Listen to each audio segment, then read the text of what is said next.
Hi, my name is Chris Tomczyk. I'm a director of growth at Battlebound. We're a A16Z-backed gaming startup, and we are taking on a challenge to build a fully on-chain RPG Pokemon-inspired game for Web3 called Antares.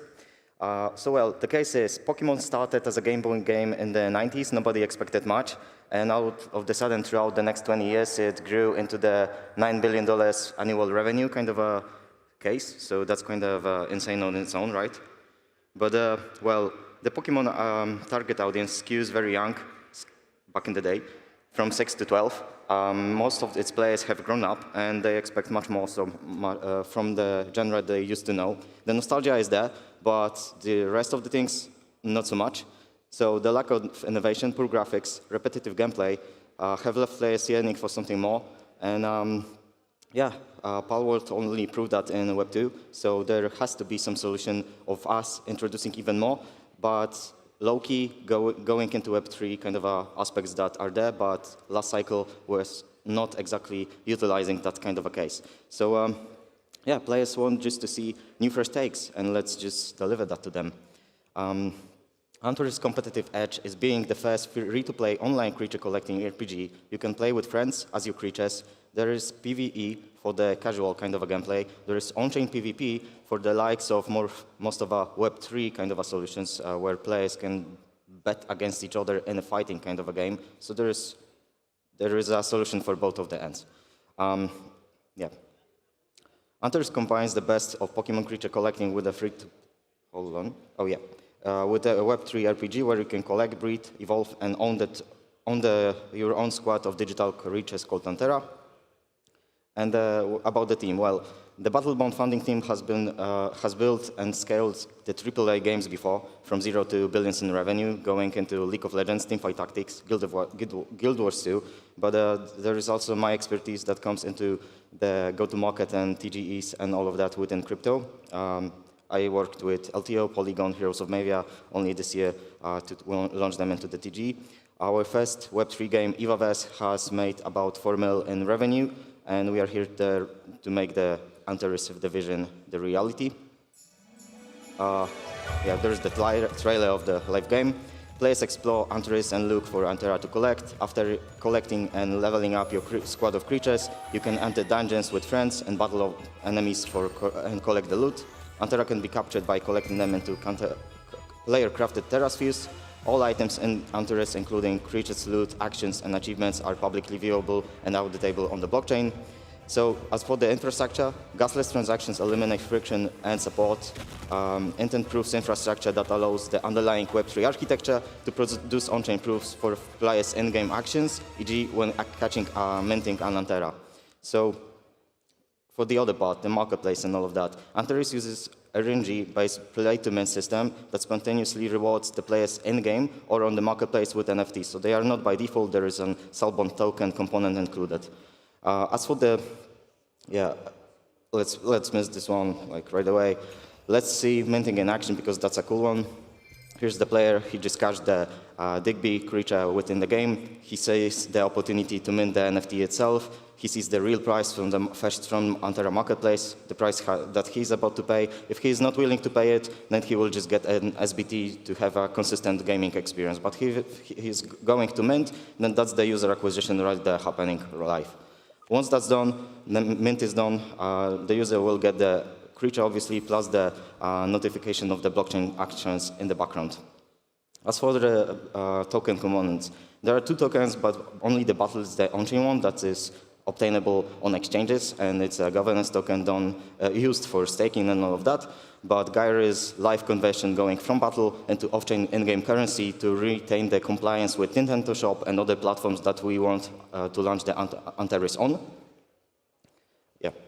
As for the Antera DEX, basically, it's the key to the dual token system that is introducing slippage, additional monetization tools, all of that, to retain the revenue stream coming from different angles instead of asking people for a lot of upfront fees for the game because they hated exactly that last time.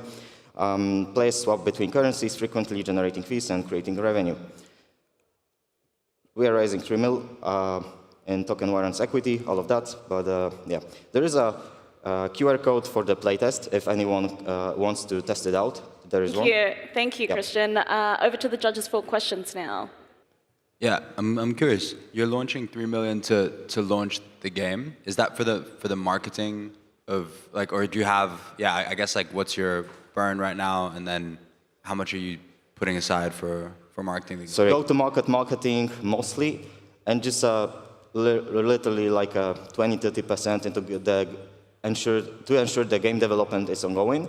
But the majority of it for the go-to-market user acquisition and yeah, kind of a market dominance, because we plan to go into Monad. We are a part of their cohort to dominate the market and onboard other game studios as well, and to get a second business running, basically. Okay, and how do you feel like because most big games have sort of 9-figure marketing budgets or more. Do you think it's going to be tougher to compete with a smaller marketing budget, or how do you plan on kind of getting around that? Like how it will be for us to compete with other similar games? Or? Yeah, how can you compete with the marketing budget of the bigger games? I think our user acquisition flywheel is a bit different, plus our team is relatively lean, and we think to go that way. We have experience with products done within Riot Games since probably the first day, like the studio got established, and they also had struggles around utilizing their funds for doing into the market, because at first they were just basically a fork copy of Dota. So there are lessons in that. Plus, I guess after 7 years in crypto, I have my ways of just knowing the right people, I guess, to spread the right word and introduce them into the game. But also, the game itself is relatively, I guess, cool to play. Like, you can check it out yourself. I've played it for 4 hours straight in the playtest, and the whole flywheel of having the satisfaction of playing using it is there. So we will be utilizing what we have, which is like displaying the quality and going into the market with the narrative of we do care about what we do. We are not disconnected with our audience and community, basically. Yeah. I'm curious. The pitch started off as Pokemon. Do you have to license any IP from Pokemon? Not at all. Just today, Palworld got sued by Nintendo, by the way, and this is some part of an ethos that we had since the first moment Antares got into the development, which was like, yeah, okay, we looked into the Palworld, and like it looks almost the same when it comes to the design of the creatures, not the mechanics of the game, because those are different. But in our case, our creatures are entirely different stylistics. As far as I know, Pokemon do not own the idea of collecting creatures, so we are good there. We've made sure that the game mechanics soft connect with Web3 aspects of it. So, in fact, at some point, if we grew just enough, they might be interested to work with us, because they are not working on any Web3 components, and there is much more companies like Epic Games, Nintendo, many more, Ubisoft, that try to delve into what Web3 is doing, and will try to get actual working frameworks rather than building on their own, because they have no idea what they're doing. So, yeah.